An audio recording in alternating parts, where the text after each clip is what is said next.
கபருக்குள்ள வரக்கூடியது என்ன என்ன தாய்மார்களே? கபருக்குள்ள என்ன வரும்?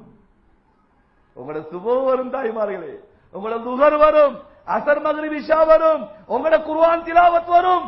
தபாரக்கல்லதி ஓதுங்க, சூரத்து சஜ்தா ஓதுங்க, சூரத்துல் வாக்கியா ஓதுங்க. இந்த 3 சூறாவை ஓதாம நீங்க தூங்காயிங்க, மௌத்தாய் பாருங்க இன்ஷா அல்லாஹ். பாருங்க அது என்ன செய்யும். சூரத்துல் கஹ்ஃப ஓதுங்க வெள்ளிக்கிழமை, ஒவ்வொரு வெள்ளிக்கிழமை சூரத்துல் கஹ்ஃபை ஓதுங்க தாய்மார்களே. சொன்னாங்க ரசூலுல்லாஹி ஸல்லல்லாஹு அலைஹி வஸல்லம், சூரத்துல் கஹ்ஃபை ஓதுபவருக்கு அல்லாஹ் தஜ்ஜாலுடைய ஃபித்னா இருந்தாலும் அல்லாஹ் பாதுகாப்பான்னா. சுப்ஹானல்லாஹ். இந்த உலகத்துல எல்லா நபிமார்களும் பயந்தது தஜ்ஜால தான்.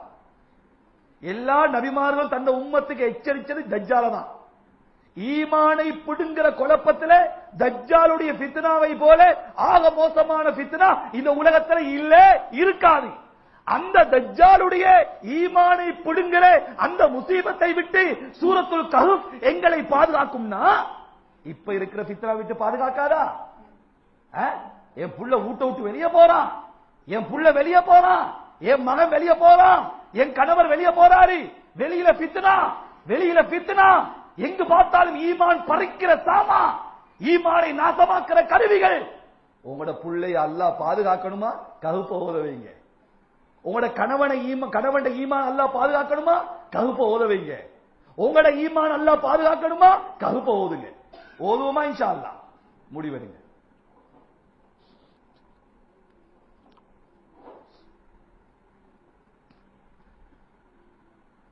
நாட்டு அரசன் ரொம்ப அநியாயம் செய்யறான், சிலைய வணங்குன்றான். ஈசா அலைஹிஸ்ஸலாத்துடைய உம்மத் நல்ல முஸ்லிமா இருந்தாங்க, ஈசா அலைஹிஸ்ஸலாத்தை நம்பி இருந்தாங்க. சொல்லிட்டா எல்லாம் கட்டுப்படுறாங்க, சில பேர் கட்டுப்படுறாங்க இல்ல. சொன்ன சிலையெல்லாம் சரி வராது. இவன் என்ன செஞ்சா, நான் ஒரு பிரயாணம் போயிட்டு வாரேன், வர்றக்கொள்ள எல்லாமே இந்த சிலைய வணங்குறதுக்கு வந்துடும் ஏதோ ஆர்டர் பண்ணிட்டு போயிட்டான். ஒரு வாலிபர் வந்து உட்கார்ந்தாரு, யோசிச்சு இருக்கிறார். இன்னொரு வாலிபர் வந்தார், கேட்டா என்னப்பா யோசிக்கிற? பாரு சிலைய வணங்க சொல்றான், அதனால கவலையில வந்தேன். அட நானும் அதுக்கு தாப்பா வந்தேன். அப்படியா? சரி. இன்னொரு வந்தார், அப்படி 4 5 6 7 பேர் வந்துட்டாங்க. 7 பேர் வந்தோம். என்னப்பா எல்லாம்? ஆமா இதுக்கு தான் வந்தோம், எங்களுக்கு விருப்பம் இல்ல, சிலைய வணங்கல, அல்லாஹ்வை தான் வணங்குவோம். அவன் வர முந்தி ஊரை விட்டு போயிருவான்ப்பா அப்படின்னு போயிட்டு ஒரு குகைக்குள்ள போயிட்டு இருந்துட்டாங்க. குகைக்குள்ள போயிட்டு உட்கார்ந்து இருந்தாங்களா, தூக்கம் வந்துருச்சு, தூங்கிட்டாங்க. தைமாலே சோழ இந்த அரசன் போயிட்டு வந்தான், வந்து பார்த்தா எல்லாம் இருக்கிறாங்க, 7 பேரை காணோம். சேர்ந்து ஒரு நாயும் போயிருச்சு.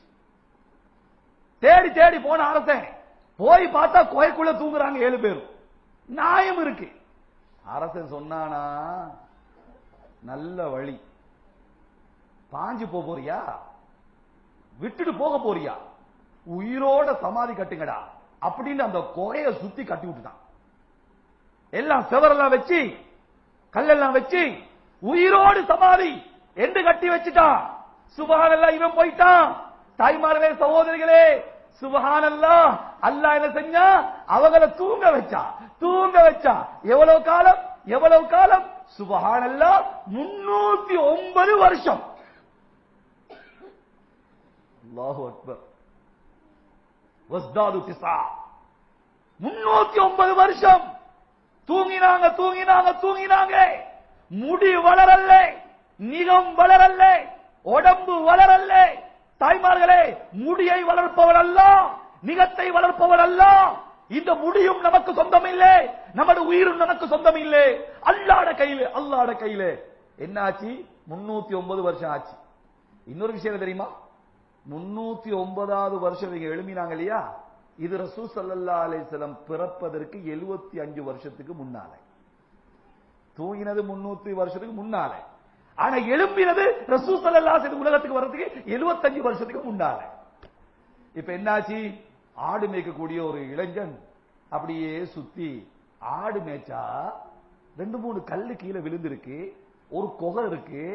அப்படியே தலையை போட்டு பார்த்தா 7 பேர் தூங்குறான். எப்படி இருக்கும்?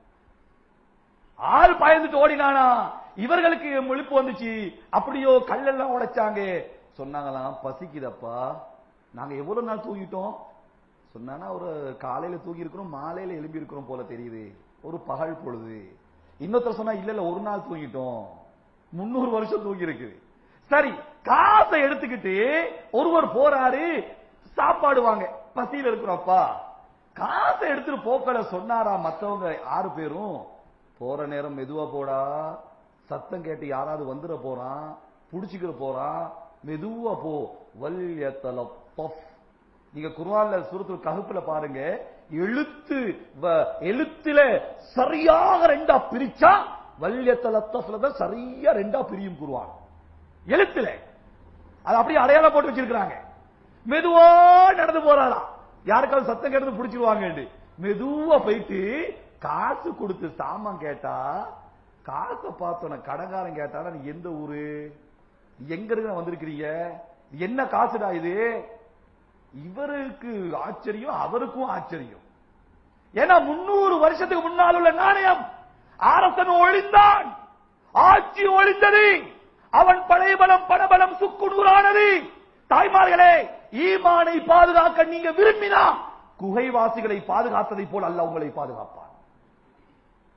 இருக்கட்டும் சினிமா, இருக்கட்டும் படம், இருக்கட்டும் அநியாயம், இருக்கட்டும் அட்டூழியங்கள், இருக்கட்டும் பிரச்சனைகள் உலகத்தில் இருக்கட்டும். ஆனால் தண்ணிக்குள்ள இருக்கிற மீனை, உப்புக்குள்ள இருக்கிற மீனை எப்படி அந்த மீனுக்குள்ள உப்பு போகாம அல்லாஹ் பாதுகாக்கிறானோ, அதே போல ஃபித்னால இருக்கிற எங்களுக்குள்ள ஃபித்னா போகாம அல்லாஹ் பாதுகாப்பான், குகைவாசிகளை பாதுகாத்ததை போல. ஆனா என்ன தெரியுமா அதுல அழகு? அல்லாஹ் சொல்றா, இன்னஹும் ஃபித்யத்துன்றான். அதுதான் தாய்மார்களே, அல்லாஹ்க்கு விருப்பம் என்ன தெரியுமா?